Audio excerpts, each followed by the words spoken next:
Mario, en tu radio.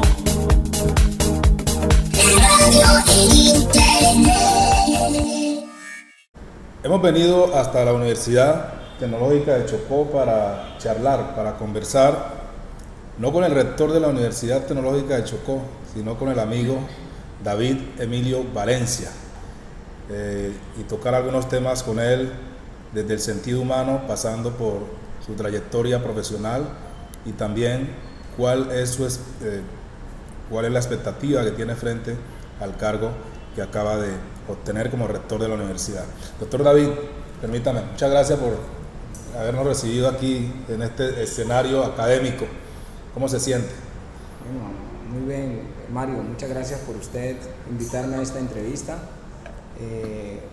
Y realmente para mí es muy placentero poderme comunicar con usted, que ha venido haciendo periodismo, pero yo creo un periodismo bastante objetivo, ¿no?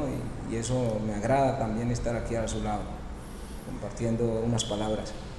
Bueno, muy bien. ¿Quién es David Emilio Valencia? Bueno, para quienes no lo conocen, para quienes no lo han tratado, ¿quién es esa persona? Bueno, sí, yo soy una persona, primero que todo, muy sensible a lo humano, es decir, bastante humilde, es decir, porque yo he dicho que la palabra que más me identifica a mí es humildad. Yo la defino como lo que es entre el deseo, o sea, la diferencia que hay entre el deseo y la realidad, y como tal, pues esa es la humildad, y yo considero que ella en su esencia, en su definición, está lo que es humildad, que viene de humus. Humus viene de polvo, y polvo viene de tierra. Eso indica que entre más aterrizado uno esté, más conoce la realidad. Entonces, por eso yo me identifico con ella. Además, es una persona de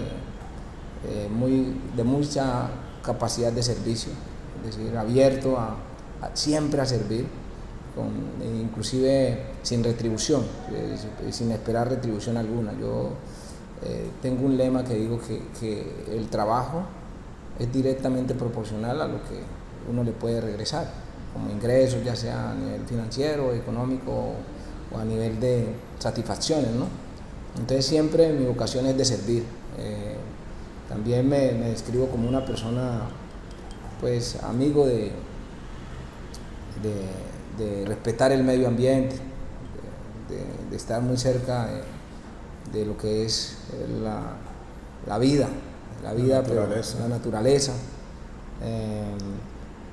También la otredad, es decir, reconocer en las otras personas sus bondades, también respetarlos con toda la sinceridad que me caracteriza. Entonces, en ese orden de ideas, también me defino como una persona bastante familiar, respetuoso de algo que yo digo que es sagrado, que es la amistad. Y digo que es sagrado porque uno, por ejemplo, no escoge, por ejemplo, el hijo se lo entrega Dios, se lo entrega la misma naturaleza, pero al amigo uno lo escoge. Entonces yo diría que ahí hay una situación de un pacto que debe ser sagrado. Entonces, cuando uno se define como amigo, ahí debe haber un acto principal, que es de lealtad. Y entonces yo me considero amigo. Yo por eso siempre digo que entrego lo mejor de sí en una amistad, y espero la reciprocidad, ¿no? Entonces, eso es más o menos mi característica, muy familiar. Es decir, me gusta el crecimiento familiar, la unidad familiar. Entrego gran parte de lo que soy o de lo que tengo a que los que me rodean, en familia sobre todo, y en amistad, crezcamos todos, ¿no? No existe crecimiento para mí si los que están a mi lado no están creciendo también. Usted ha mencionado un valor muy importante y es el valor de la amistad. En tiempos como hoy, ¿se ha perdido ese valor? En algunos escenarios yo siento que sí, sobre todo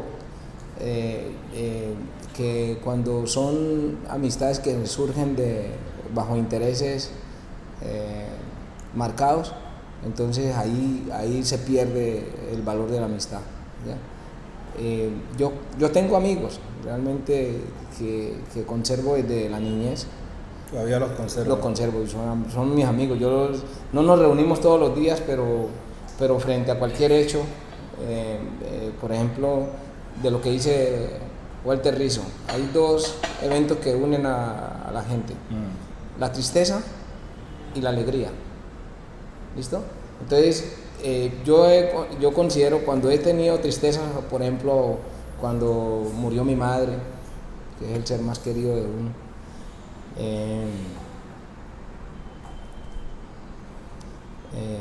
ahí vi quién eran mis verdaderos amigos, ¿no? Personas que hacía mucho tiempo no conversaba con ellos y recibí la llamada de ellos. Ahí entendí que ellos eran mis amigos realmente, ¿sí? El tema hay un amigo mío muy especial, Carlos Pino Mosquera. Él es fiscal, trabaja en Santa Fe de Antioquia. De él recibí esa llamada y no solamente bastó con llamarme, sino que vino a acompañarme a la muerte de mi madre. Eso ocurrió igual ahorita que gané la rectoría. Vino a su posesión. Sí, estuvimos hablando y muy contento. Y inclusive el día que me posesioné en Bogotá, él sufría una operación, sí. Una operación que me estaba diciendo ayer. Entonces, mientras yo estaba en un momento de alegría, él estaba en un momento de incertidumbre frente a su vida. Entonces ahí había sentimientos encontrados. Y había que devolver. Sí, favor, sí, de alguna manera. De alguna manera. Y entonces, una vez posesionado, lo tuve que llamar. Pues, ¿cómo fue? A las 2 horas fue que me dijeron que había salido muy bien de la operación, gracias a Dios. Entonces, yo digo que la amistad existe, ¿no? Lo que la daña son los factores externos de los intereses personales, lo material, y que a veces se desdibuja desde ese punto de vista. Ese David humano, ¿cómo va a ser para sostenerse en esa postura de ser una persona humana y no cambiar como rector de la Universidad Tecnológica del Chocó, mantener esos amigos y ser como siempre ha sido? Mario, mire, yo de pronto sí, este es el cargo de mayor nivel que he tenido, más sin embargo. Y el más importante que tiene el Chocó. Sí. Con todo el respeto que tiene el gobernador, sí. Creo que es el cargo más importante que tiene el departamento del Chocó. Sí, y es un orgullo para mí, y lo digo de orgullo pues en el mejor sentido de la palabra, no en el de uno dárselo. Pero como le decía al comienzo, una manera de sostener ello es, primero, lo que yo siempre hago: orar todos los días, o sea, mantenerme con la espiritualidad en un nivel alto, sí, y conservando lo que yo he denominado la palabra que me llena mucho y que me identifica, la humildad, ¿ya? Esa es con la cual yo me voy a mantener siempre. Ayer tuve una experiencia. Yo fui invitado por el señor gobernador a participar en el Consejo de Gobierno, y él me hizo una invitación para presentarme ante sus secretarios de despacho, y en ella decía que quería que me rodearan a todos, así como él lo está haciendo desde claro, ya. Sí. Pero antes de yo entrar allá, la experiencia fue que yo toqué, y entonces quien cuida allí me dice: ¿quién es? Y yo le dije: no, pues yo soy David Mosquera, soy el nuevo rector de la universidad. Y entonces me dijo ella: no, pues espera un momento, yo voy y pregunto. Y yo le dije: no, listo, yo espero con mucho gusto. Pero ahí hay algo. A las personas hay que tratarlas Sí, siempre por igual. por igual, exacto. Sí, Sí. sí, exacto. Entonces yo entendí esa parte y me quedé allí y yo le dije, no, tranquila, yo voy. Y al lado estaba otra señora que era egresada de la universidad. Y entonces lo primero que me dice es, qué bonito, me gusta su actitud y la forma, no vaya a perder su humildad. Por la forma como le respondió a la vigilante. Yo le dije, no, es que esa es mi esencia. Entonces, eso me dio a entender que yo conservo eso y así va a ser siempre. Siempre voy a estar en ese nivel. ¿Ya? Este comienzo de esta charla me hace preguntarle, porque nos hemos metido en la parte más ínfima de David Emilio Valencia. Entonces tengo que meterme con su familia, Sí. su esposa, sus hijos. Cuéntenos de ellos. Bueno, sí, vea, yo hoy tengo, diría, la dicha de tener un hogar estable con Noretti Porras Mena. Es una gran mujer, una persona que diría yo, alcahueta conmigo desde el punto de vista que mis proyectos todo me los apoya, pero también me hace la Los gestión. pies sobre la tierra, ¿no? Sí, sí, con los pies sobre la tierra, pero también me da las exigencias del caso para conservar. Una alcahueta con conciencia. Con urgencia, sí, sí. Entonces yo la denomino alcahueta en ese sentido. Todos mis proyectos me los apoya y siempre está a Y mi eso lado. es importante. Sí, Eso es siempre, importante. siempre está a mi lado y conserva ese polvo a tierra que uno necesita a veces, ¿no? Y entonces de una manera concertada avanzamos. Con ella he crecido en lo personal, en lo espiritual, en el amor, y entonces yo a ella le tengo un amor inmenso y al mismo tiempo un agradecimiento por toda su entrega, ¿no? A la conservación del hogar, que muchas veces es difícil en cualquier medio, en la sociedad actual, conservarlo, ¿no? Nosotros tenemos ya 23 años de estar unidos y eso da muestras pues de la fidelidad pues en la cual hemos estado interactuando, ¿no? De la relación, sobre todo. Con respecto a mis hijos, sí, yo tengo 5 hijos. ¿5? Sí, 5 hijos. ¿Con distintas mujeres no?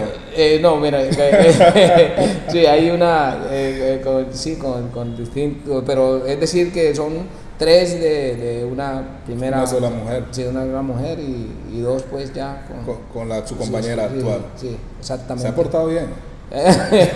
y lo que le decía previamente a la charla, pero entonces tengo al mayor que se llama Andrés David. Ajá. Él es ya administrador de empresa y especialista en la parte de tecnología. Tengo al segundo que se llama Jesús David, es abogado y está cursando una especialización en Derecho Constitucional. Y tengo a Ramón David, que es hoy ingeniero civil y ya ha hecho sus pininos en algunas empresas y hoy en día está tratando de volar solo, generando su propia empresa.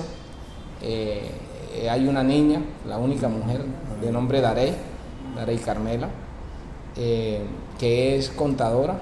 ¿De las últimas? Sí, está trabajando en Pereira en este momento y justamente aprovechando la estadía ya para mejorar sus competencias a través de una especialización también. Y el menor, que es Eduard David, que es politólogo, o sea, licenciado en Ciencias Políticas del Benedict College. Ganó una beca cuando estaba en la ruta Cuba en Quibdó, y con ella pudo irse a Estados Unidos y hoy en día está aplicando a una maestría en la George Washington y ha presentado una solicitud de beca en Colfuturo y es posible que la gane, ¿no? Para irse a estudiar la maestría en Ciencias Políticas en la George Washington. ¿Cómo se llama? ¿David? Eduard David. Eduard David, tú en el Benedict College. Con la doctora Norma Jackson, con quien ya hablé inclusive para darle continuidad al convenio que nosotros tenemos entre el Benedict College y la UTC, del cual yo he sido un motor dinamizador para el proceso de que ese convenio no muera. Va a apoyar fuertemente el Sí, convenio. sí, no, y es que es una universidad que siempre nos ha dado la mano. Yo diría que es la primera universidad que nos dio la mano en convenio, entonces nosotros ahorita tenemos que fortalecerlo. Y que así llega en otros, pero ese debe estar ahí siempre como diría yo, el matriz. ¿Ya? Entonces, ellos son los hijos míos, me rodean, avanzamos con ellos, yo me convierto después de un padre en un amigo, orientador, y así hemos ido creciendo y espero pues que ellos tengan ahora la fe y esperanza de que me apoyen antes, a ver cómo empujamos el barco de la rectoría de la universidad. Bien, ¿usted tiene cuántos años? Yo tengo 55 años. Joven, muy joven, 55 años. Sí. ¿Se imaginó ser rector a los 55 años? Rector de la Universidad Tecnológica de Chocó. Sí, sí. ¿Fue un sueño, fue una idea en construcción o un capricho? No, yo diría que una idea en construcción acompañada de un sueño. ¿Listo? Yo me vinculo a la universidad, yo vengo vinculado a la universidad desde cuando terminé mi universidad en Bogotá. Yo soy ingeniero de formación, ingeniero de sistema de información, y cuando vine aquí por primera vez a trabajar, que fue a través del proyecto DIAR, yo me vinculo a la universidad como catedrático en el área de estadística y daba clases en trabajo social, en enfermería, y eso fue como en el 87, pero al mismo tiempo después fui director del fondo de crédito y seguía siendo catedrático, o sea que después fui funcionario de la lotería del Chocó, en el área de sistema, como de los primeros ingenieros acá en el Chocó, sí, de sistemas. Montamos un sistema de información para toda la parte de la lotería. Después tuve la posibilidad de asesorar a la registraduría y de ahí viene mi goma política también, de analizar procesos estadísticos de las elecciones o los procesos electorales, con los cuales he tenido mucho éxito, entre otras. Eso me dicen. Usted ha presagiado destinos políticos. Sí, pero es producto de la combinación de la ciencia, ¿no? Es decir, que la estadística es un área, es una ciencia, diría yo, exacta, y que mucha gente no la comprende y especula, ¿no? Usted le ha dicho a políticos, usted va a ganar y usted va a perder. Sí, señor. Yo tuve una experiencia reciente. ¿Con quién? A mí me conservo el nombre, pero igual me contrataron para hacer una encuesta y nosotros hicimos la encuesta. Tengo la particularidad de que la hacemos con una rigurosidad científica, que no nos salimos de ahí del margen, precisamente a través de una empresa que tenemos, y la estructuramos en Quibdó, y Quibdó tiene la particularidad que muestra la tendencia. Entonces me contrataron y sobre esa encuesta yo determiné, bueno, mire, la situación suya es esta y la de esta otra persona es esta. Entonces, si usted no va a sacar la diferencia que le va a sacar aquí en Quibdó, entonces usted puede tener dificultades. Pero más sin embargo, uno da solamente hasta allí y ya las otras personas tomarán sus decisiones. Pero yo ya más o menos sabía cómo iba a quedar la estructura, sí, la composición de la Cámara, por ejemplo. La Cámara, es un Sí. consejo estadístico. Sí.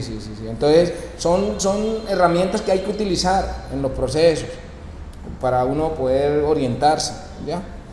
Entonces, diría yo que en ese orden de ideas son herramientas que uno debe utilizar para tomar decisiones a tiempo y para mejorar. Hay una particularidad en esto, mire, cuando usted hace una encuesta, faltando un mes, para cualquier cosa uno lo cambia, casi nunca ha cambiado nada, nadie. Nosotros tuvimos una experiencia. Ya la persona está en el imaginario. Sí, o sea, el que ya tomó la decisión de votar, Ya la tomó y no la cambia. no la cambia, por más que usted llegue. Entonces ese voto que usted siempre trata de buscar cambiar o convencer, eso es perder tiempo. Pero ¿qué logra, más allá de las estadísticas, que eso quede en el imaginario de la persona y no cambie? Es, diría yo, la forma como se hace el proceso, es decir, la forma como usted le llega a la gente. Y de acuerdo a la misma vivencia de la gente, es decir, lo que está la gente sintiendo en el momento. Eso es diría yo, lo que define el voto. Y nosotros en Quito ya estamos en una tendencia de voto de opinión. Antes no. ¿Hay voto de opinión ya en Quito? Hay voto de opinión. ¿Y bastante? Y alto. Y alto. O sea que un voto de opinión podría definir Sí, señor. una futura elección en Quito. Sí, señor. Si se trabaja bien, ¿no? Sí, lógico. Y eso, el voto de opinión es... ¿Y cómo hay que trabajar un voto de opinión? Mire, diría yo una situación, es que el candidato debe primero identificar cuál es la necesidad del pueblo, cuál es el imaginario colectivo, hacia dónde está pensando la gente, cuáles son los problemas que realmente está sintiendo la gente. ¿Ya? Y eso, Estar cerca y sobre eso montar su plataforma, montar su propuesta. Y esa es una forma. Lo otro es que muchas veces la misma imagen, la misma trayectoria de la persona, el mismo vocación de servicio, le monta a usted un voto de opinión. ¿Listo? Bien. Se considera... No, así no.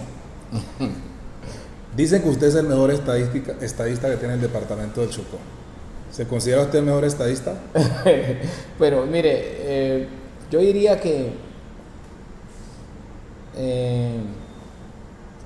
yo no pudiera decir que soy el mejor, pero sí me encuentro dentro de los mejores, porque de pronto uno decir que es el mejor, eso casi nunca ocurre desde el punto de vista porque todas las ciencias evolucionan, todas las áreas de la ciencia evolucionan, y es posible que yo hoy diga tengo esta situación o este elemento nuevo, pero otro puede estar diciendo que ya es otra cosa, y entonces la verdad revelada no la tiene nadie. Entonces eso de lo mejor, bueno, uno lo puede pasar con otro tipo de acciones, diría yo, de la concertación, de pronto de los resultados del momento determinado por el cual uno ha sido consultado, ¿no? Entonces, sí. Lo que sí le puedo decir es que yo soy un enamorado de los números y eso me puede generar un valor agregado. ¿Listo? Sí. Usted, gracias por su humildad, usted no dice que es el mejor, que está entre los mejores, y lo ha dicho, es un enamorado de los números. Y le he escuchado en su discurso decir que a los números hay que tratarlos bien porque ellos siempre regresan. Y con la verdad. Y con la verdad. ¿Lo utilizó usted para ser rector de la Universidad Tecnológica de Chocó? Claro. ¿Cuál fue la clave? Mire, yo alguna vez decía, usted me preguntaba que si era un sueño. Sí, yo lo pregunto porque veo que usted no estaba en la baraja de los posibles opcionados. O en construcción, ¿cierto? Mire, primero era construcción, y para responderle ahorita a la otra, sí. Primero era construcción, y le decía yo, me desvié un poquito en la respuesta, construcción porque... Sí. Cuando yo me vinculo a la universidad, ya en el 2004, de planta, que me vinculan como en un concurso que se hizo de ocasionalidad, y entonces yo pude acceder al concurso y me vinculo a la universidad, me dan una vinculación de medio tiempo, después de tiempo completo, y después, al cabo de 2 años, asciendo a director de programa de Ingeniería en Telecomunicaciones e Informáticas, y después de eso duré 5 años allí, pero también siendo docente en el área de redes y estadística, y luego paso a decano, y en la decanatura soy el único decano que repitió. Entonces todo eso, ese acervo que yo vengo creciendo como docente, como director de programa, como decano, me da una experiencia relacionada en la dirección de lo que debe ser la dirección de la universidad. Y entonces ahí yo voy construyendo y me monto en un sueño. Y ese sueño lo hice realidad hoy, o sea, se hizo realidad hoy. Primero, gracias a la voluntad de Dios. Yo soy creyente y hoy puedo dar fiel testimonio de que Dios existe. Y esto de la rectoría es parte de ese milagro, ¿ya? Claro que sí. Pero al mismo tiempo, como usted mismo me dice, como venía preparado, por ejemplo, yo sabía que había que tener un factor diferenciador. Uno de ellos era la propuesta. Entonces, como yo sabía que iba a aspirar, yo empecé a construirme propuesta desde, digamos, 6 meses atrás. Basada en su experiencia. Basada en mi experiencia y en el conocimiento que tenía de la universidad y en lo que estaba pasando en el mundo a nivel de la educación superior y en lo que estaba direccionando el Ministerio de Educación. Estar a la vanguardia, Exacto, se llama eso. Exacto. Entonces me soporté en el modelo, en el famoso modelo MIDE, que es el modelo de indicadores de desempeño de educación superior, que nos muestra 8 dimensiones y 21 indicadores. Y sobre eso había que trabajar cómo mover esos indicadores para que la universidad suba. Entonces, ese fue el primer factor, la preparación. Es decir, preparar una muy buena propuesta. Y esa propuesta tenía que ser estructurada con el sigilo necesario de que no se filtrara lo que uno estaba haciendo, claro, para poder generar el impacto ante quienes tomaban la decisión. O sea, la primera decisión mía es que lo que estaba haciendo era discreto, prudente y reservado. ¿Quién más lo sabía? Lo sabía mi señora, mi esposa, y faltando 5 días, el ingeniero Junior, el ingeniero Vianney y el padre Jaro. ¿Fue su equipo? Sí. Claro. Pero fue porque hablé con ellos faltando 5 días. 5 días. Pero ¿Y no le hicieron ajuste ni nada? Hicimos un pequeño ajuste. Ajá. En algunas cosas el padre Harold me dijo algo. El ingeniero Junior, que hoy es el jefe de sistema que me acompaña en mi equipo, me dijo algo sobre la memoria institucional que está incluido. Y el ingeniero Vianney me hizo un ajuste con respecto a lo que era el primer eje de formación del perfil profesional integral y pertinente. Y entonces esa parte fue fundamental. ¿Por qué?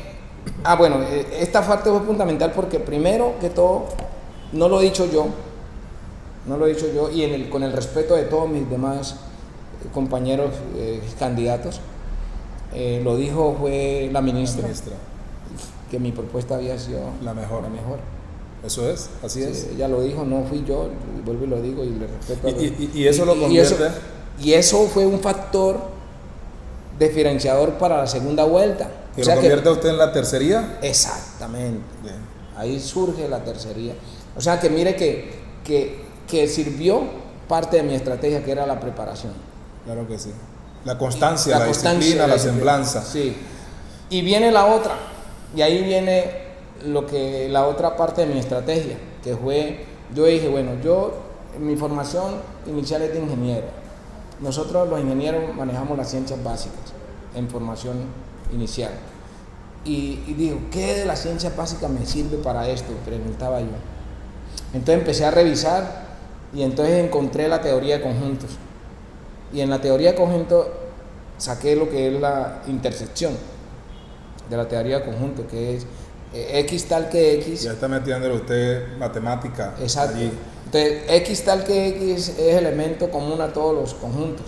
O sea, entonces yo decía, bueno, de los que estamos aspirando, ¿quién es común y ha ayudado al gobernador o a los actores que tomaban la decisión? Al representante, y luego al rector, inclusive a otros aspirantes. No tengo enemigos ahí. Entonces yo no tengo enemigos. Ahí lo que tengo es Claro. unos amigos que en su momento, a unos amigos que en su momento yo también he ayudado a llegar. Entonces yo decía que la intersección de esos actores era yo. Y en cualquier momento ellos iban a recurrir a mí. Bioneuromoción. Exactamente. Programación neurolingüística. Exacto. Y ahí llegó. Espiritualidad. Ahí, en un momento de la decisión llegó eso, porque hubo que ponerse de acuerdo quién era. Y buenas energías también. Y quién era y quién llegaba. Entonces ahí me tocó. Me tocó a mí y así la traje. Y el otro elemento era el del cálculo de probabilidades. Que uno decía, bueno, hay conmigo 8 personas aspirando. De esas 8 personas, el 87% de que quede en una persona de adentro, la probabilidad que quedara en una persona de adentro era el 87% y de que quedara en una persona de afuera del 13.5%. ¿Y qué es una persona de adentro? O sea, que estuviera vinculada en la universidad, En la todos universidad. los que teníamos vinculados internamente en la universidad. Ujú. ¿Ya? Entonces, de los 8 habían 7 que éramos docentes de la universidad. Entonces, ahí había una alta probabilidad que quedaran.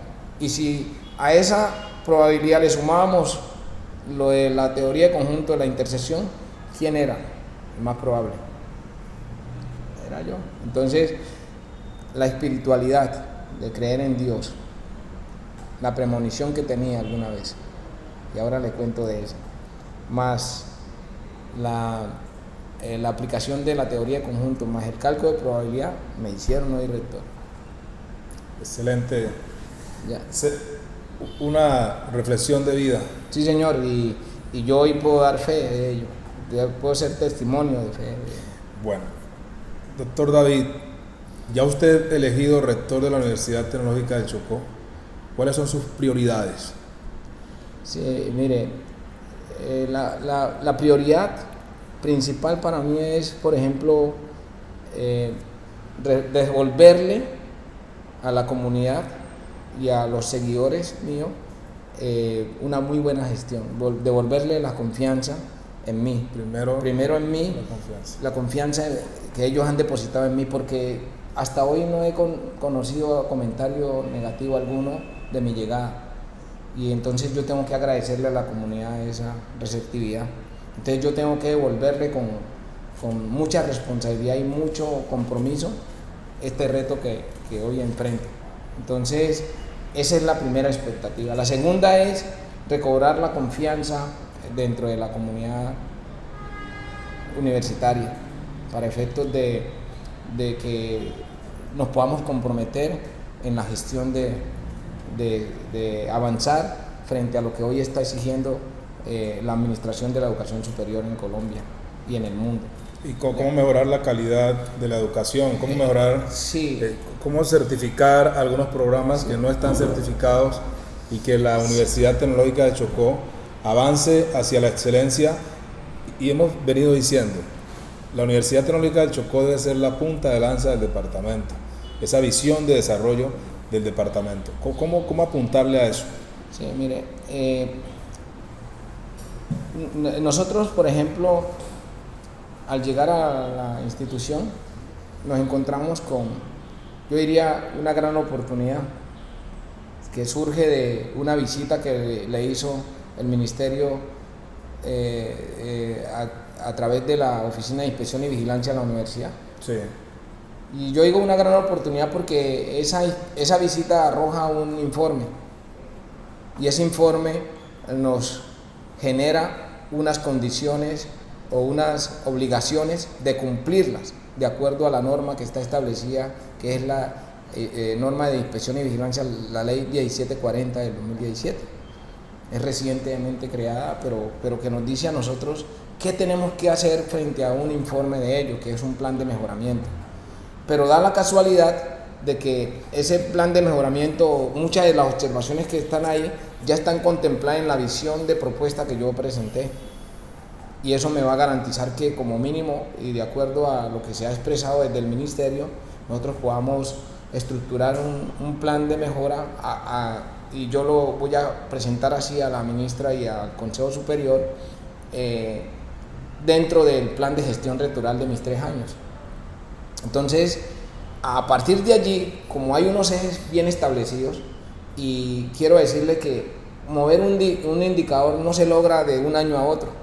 Cualquiera de esos indicadores del MIDE que le decía ahorita, no lo movemos de un año a otro, pero sí es un proceso. Entonces, lo primero que yo pienso que hay que generar es la cultura de la calidad al interior de la institución, y eso se logra a través de pensar la calidad, asegurándola en un proceso continuo y no que sea en respuesta a una demanda del Consejo Nacional de Acreditación, sino que acá en la universidad nos acostumbremos a hacer las cosas con calidad, con compromiso y prontitud. Eso empieza a marcar la diferencia. Y a partir de ahí nosotros creemos que podemos empezar a lograr lo que es la acreditación de calidad, cuando nosotros nos comprometamos en ello. Pero eso no se mueve solo, eso se mueve con actitud, se mueve con compromiso, por de ahí mi lema, Universidad Tecnológica UTC, compromiso de todos y para todos. Entonces, articulado con ese eslogan y articulado con lo que es el espíritu de la calidad, o de lo que nosotros debemos entender por calidad, que es dar lo mejor en todo lo que hagamos, ¿ya? Se debe complementar con las acciones pertinentes que garanticen el crecimiento de la universidad en torno a la calidad. Entonces, por ejemplo, una de las grandes debilidades que tenemos es el bajo nivel de desempeño de nuestros estudiantes. Ese es un desafío alto. ¿Cómo lograr eso? Bueno, un estudiante que nosotros estemos formando, esa formación depende de la capacidad o la competencia que tenga el docente para orientar y generarle las condiciones ideales al estudiante para que él aprenda y el docente para que pueda enseñar. Entonces, ahí surge algo que se llama la planificación curricular. Y sobre la planificación curricular, entonces, previamente establecida y bien clara y claramente determinada en todo el proceso, diríamos dentro de un semestre, el estudiante la debe conocer y sobre ese proceso ser rigurosos en el cumplimiento de lo que se planificó y que sea acorde con lo que realmente el estudiante requiera aprender, ¿ya? Entonces, si nosotros generamos una muy buena planificación curricular y le hacemos seguimiento a esa planificación curricular y que nuestros estudiantes eleven su nivel de compromiso y desempeño, entonces nosotros vamos a obtener unos muy buenos resultados. ¿De qué? ¿Y qué lo mide? Las pruebas saber. Entonces ahí hay que hacer unos esfuerzos de conciencia y de actividades muy concretas en pro de lograr eso. Entonces ahí ya viene el compromiso, tanto de los docentes como de los estudiantes. Y nosotros como administración de generar las condiciones. ¿Listo? Bien, el tiempo se nos está agotando, pero le tengo 3 interrogantes más. ¿Cómo se va a articular usted con las secretarías de educación del país, donde los chocuanos están siendo hoy rechazados, los chocuanos profesionales o egresados de la Universidad Tecnológica de Chocó? Hay preocupación, no están siendo algunos contratados por el simple hecho de ser egresados de la Universidad Tecnológica. ¿Cómo va a trabajar usted esa parte? Con Antioquia sobre todo. Sí, por ejemplo, nosotros tenemos que empezar por, hablaba yo con un amigo ayer acá, por generar orgullo utechino. Entonces, lo primero que hay que hacer es que nuestros egresados crean en ellos mismos y decir que ellos están preparados con la suficiente calidad para asumir. El segundo aspecto es que tendremos que hacer las respectivas reclamaciones, porque un profesional nuestro nace o sale bajo los lineamientos del Ministerio de Educación Nacional, que es la máxima autoridad en Colombia que rige ese tipo de...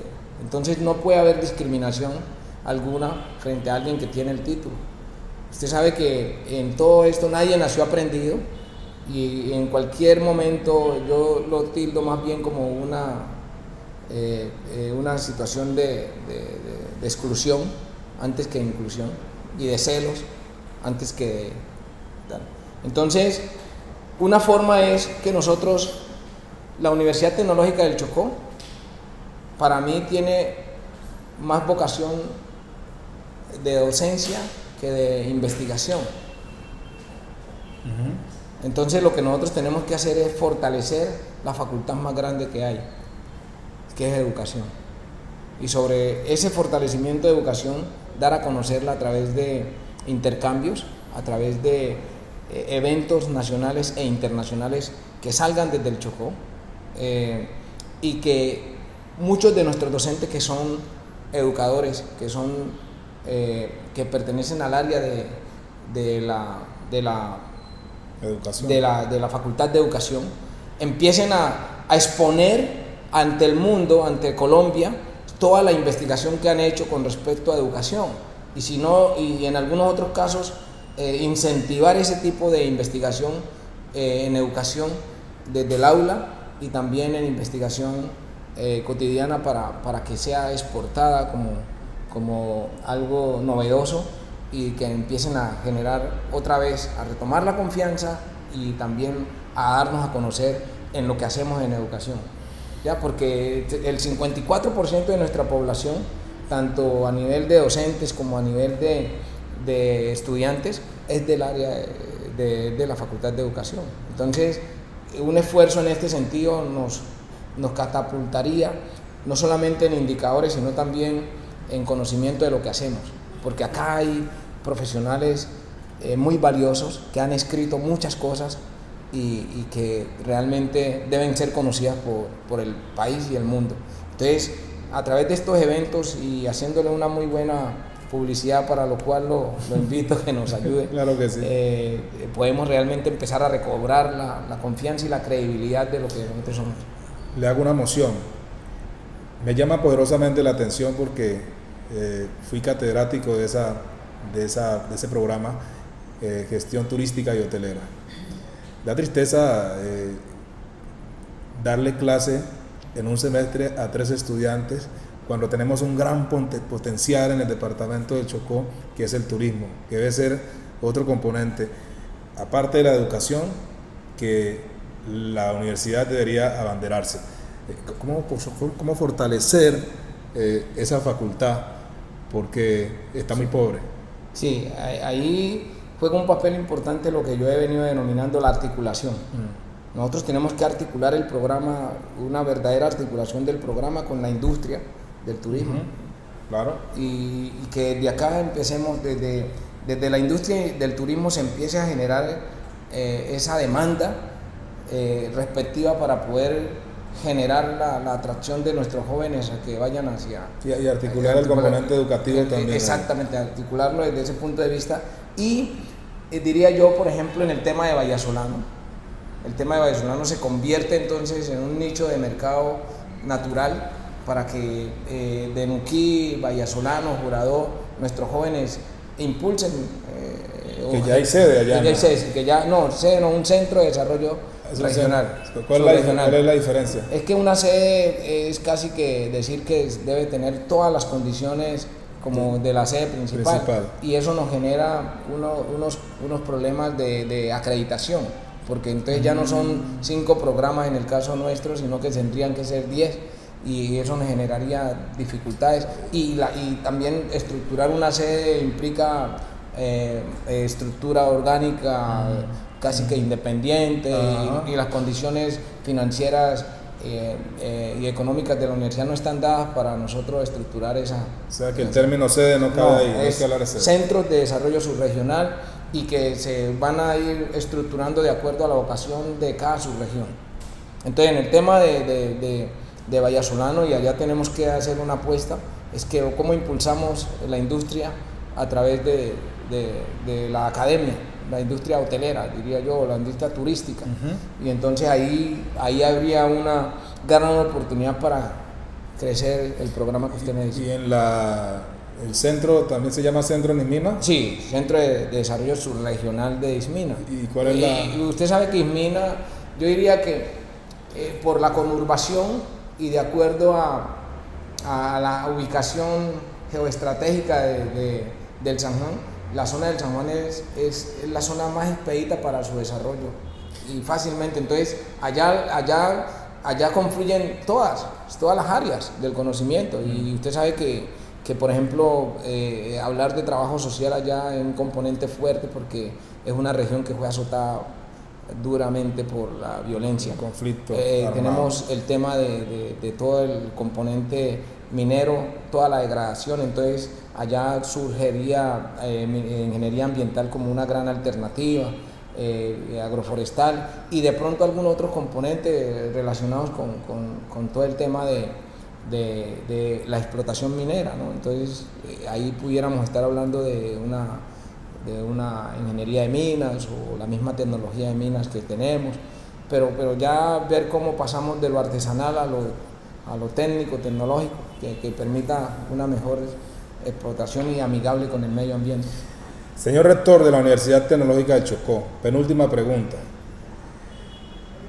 ¿Existe corrupción en la Universidad Tecnológica de Chocó y esa corrupción tiene sus tentáculos en sus trabajadores, empleados, funcionarios públicos?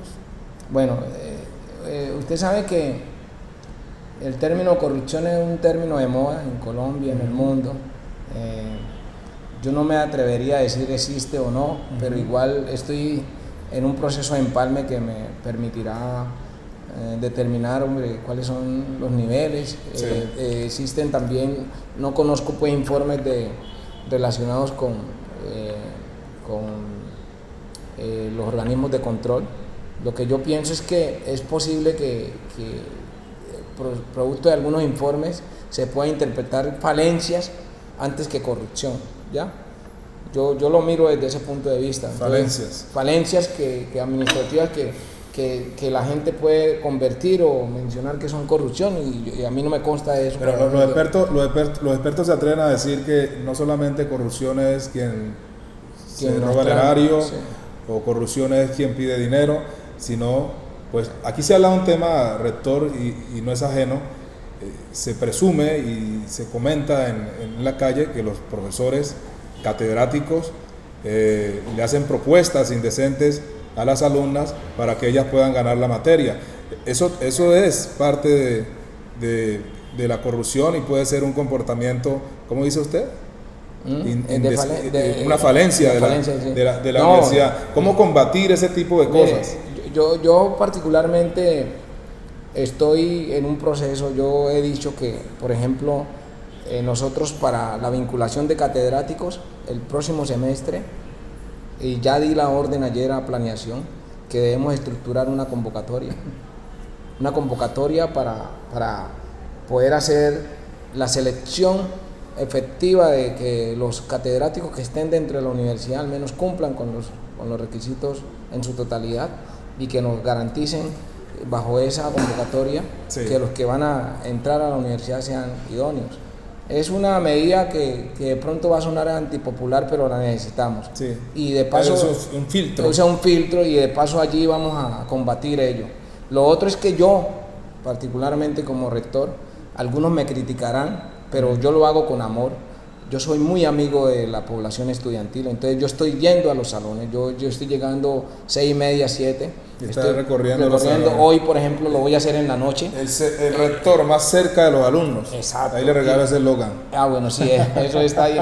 Y la idea es como hablar con ellos. Eso genera confianza. Eso, y hablar con ellos y en eso lo que yo estoy tratando es de que ellos me cuenten cómo están. Y ¿Cada cuánto lo hará? Los días que pueda y que yo esté aquí. Que no vayan a decir, no, como está comenzando, entonces... Sí, no, los días que yo pueda... Está caliente y sí, no es fiebre.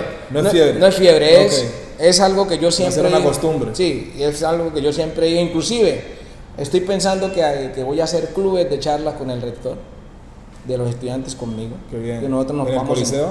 Puede ser en el Coliseo. Yo trataré también de hacer unas asambleas con los estudiantes, donde les mostraré mi gestión con ellos. Utilizar los medios de comunicación también porque hay chocuanos que no conocen la Universidad Tecnológica. Exactamente, sí. Entonces, por ejemplo, hacer reuniones masivas donde le esté informando, así como lo voy a hacer con los docentes, sí, claro, así como lo voy a hacer con los administrativos, ¿ya? Y con la comunidad en general. Entonces yo me acerco a ellos y, por ejemplo, mire, yo en estos días he ido a los salones y en algunos me he encontrado que no ha llegado el profesor. En uno me hice creer que el profesor lo habían cambiado y que yo era profesor de economía. pero igual yo les dije, no, yo soy el nuevo rector, y empezamos a hablar, dedicamos unos 15 minutos mientras llegó el profesor. Eso es importante. Y entonces hablamos, ahí conocí unas problemáticas y ese día tenía consejo académico vine, lo ventilé allí y solucionamos los problemas. Es que ¿cómo conoce usted los problemas? Sí, Hablando sí, con la gente. sí, exacto. ¿Cierto? Sí, sí, sí. Con su capital social, que son sus estudiantes. Exacto. Y ahí pudimos, así voy a interactuar y es darles confianza. Entonces, esa es una forma también de ir cortando esas situaciones de temor o de intimidación que se puedan lograr, ¿sí? Que presuntamente se hagan. Rector, una pregunta difícil de contestar como la anterior. Es muy dura. ¿Usted incitaría a cambiar o modificar estatutos de la universidad a su conveniencia? No a mi conveniencia, pero sí a conveniencia de la institución. De la institución. Eso sí lo tengo claro. Sí. ¿Sí? Por ejemplo,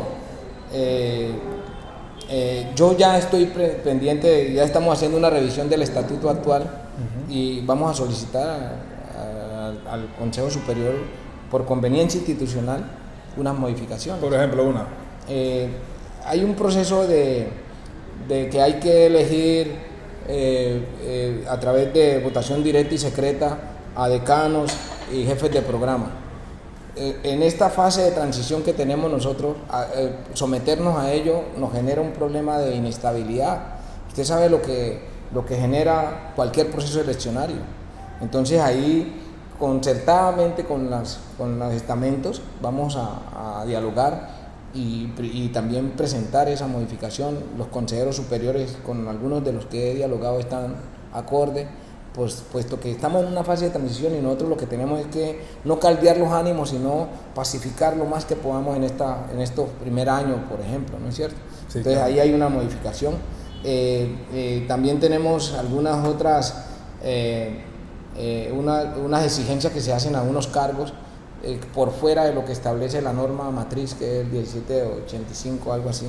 Sí. Y entonces ahí tenemos que ir ajustándolos también, pero a conveniencia mía no, sino institucional. Okay. Por ejemplo, el tema de reelección, hay una sola vez, para mí se queda así. Se queda así. Para no, mí no va a buscar nada más de ahí. No más de ahí. Ok.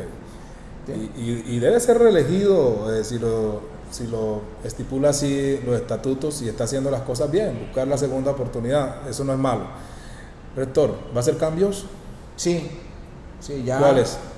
No, el equipo de ¿Ya trabajo. tiene su gabinete, lo puede dar a conocer? Bueno, estoy en conversaciones. Pero ya tiene secretaria administrativa. Sí, asesora, Ah. asistente. Tiene asistente y ya tiene vicerrectora administrativa. Sí, yo tengo vicerrectora administrativa, va a ser una joven. Ya o es una joven. ¿Cómo se llama? Sidali Mosquera. Sidali Mosquera. ¿Es el primer cambio que ha hecho? Está allí como tal, es una joven que viene vinculada a la universidad, porque aquí hay que empezar a generar relevo. ¿Y trae gente de afuera? No, muy poco. Muy poco. Pero sí hay gente interna que es muy competente. He encontrado gente muy competente y aquí. que me van a acompañar. Por Claro ejemplo, ya tengo algunas personas. Por ejemplo, el jefe de sistema, es Junner. Es un cambio que vamos a hacer. ¿Ya? Sí, ¿Junner qué? Junner Moreno, Córdoba. Moreno, ¿lo conozco? Sí, claro. Es un joven muy inquieto. Hemos hablado con él. También en planeación. También ahí va la doctora Ángela Consuelo Granado. Son personas que son muy buenas y vienen al interior de la universidad también. En vicerrectoría académica. Estoy en una conversación con alguien que hoy justamente me define si va a estar o no, y entonces por eso no puedo dar el nombre aún. Claro que sí. Pero es posible, yo tengo un 80% ya en la primera conversación de que sí, entonces va a ser una... ¿Sí viene de afuera? No, es interno aquí, también, interno. pero igual es muy comprometido y yo aspiro que él... Es un hombre, ¿no? ¿Ah? Un hombre. Sí, es una persona, es un hombre, sí. Doctor, queremos agradecerle esta invitación que nos ha hecho a tomarnos un tinto, como dice nuestro amigo Higinio Mosquera Lozano. Tenemos entrevista con Acy Campbell, vicepresidenta de Costa Rica, a las 11 de la mañana hoy. Qué bien. Vamos a hablar con ella. Y queremos también dejarlo a usted trabajar. Muchas gracias. Y le deseamos muchos éxitos en este periplo por la Universidad Tecnológica de Chocó, y quiera Dios que la saque adelante. Muchas gracias, Mario. Yo le agradezco mucho Es una entrevista muy agradable, ¿no? Me sentí muy bien, me movió la fibra de mis sentimientos y le agradezco mucho.